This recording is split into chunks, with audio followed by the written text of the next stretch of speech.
You know, when this all started, a lot of us told you the reason why it was so important to vote. And you didn't like it, and you threw tantrums. And some of you even voted Trump, swearing, like the other crowd, like this is going to be a magic fix. And we tried to tell you both it's about reality and material analysis. Yeah, we're going to do this. Because some of you don't understand this unless this is put in purely academic terms. Because Karl Marx sings to you for some reason, and you can take the same lessons from people like MLK or like, oh, I don't know, a trillion other people, including the Black Panther. But let's get on with this because I want to say what I had to say. And like, a lot of us didn't have privilege. So we did do material analysis, and we saw blah, bad, evil worse, and significantly worse. And we're like, you've got to get out to vote so we can at least have blah. It may not be great, but it's not bad, and it's not horrible, and it's not abysmal. But you were like, no, we weren't given the option we want. And so we're going to withhold because it's a protest. So those of you had your protest. The other half went ahead and voted for the pumpkin man. And he got into office and started doing horrible things.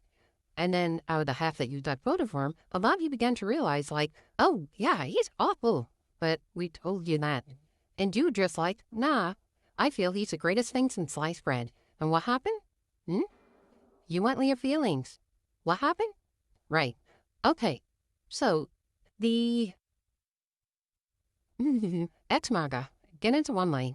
You know, I'm going to make a separate video for you. But the liberals posing as progressives, like in here saying, like, you're blaming us for not voting, and I'm blaming our MAGA relatives. It's awful. No.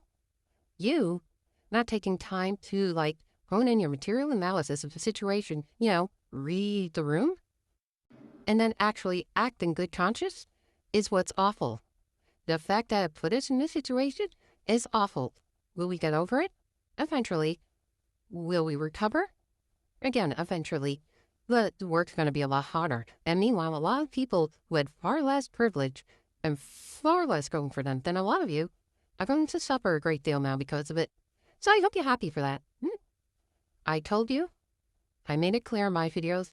A number of people made it clear. And now you're even beating down on Black women who are calling you out for your touchy-feely liberal BS. If you want to call yourself progressive and wear the clothes, at least do the actions. Material analysis from here on in, we gotta vote in better people, and we gotta vote out these crooks. Other than that, have a night. And as always, and I'll keep on saying this, you're all valid, valued, loved, and appreciated. And I will see you on the flip side.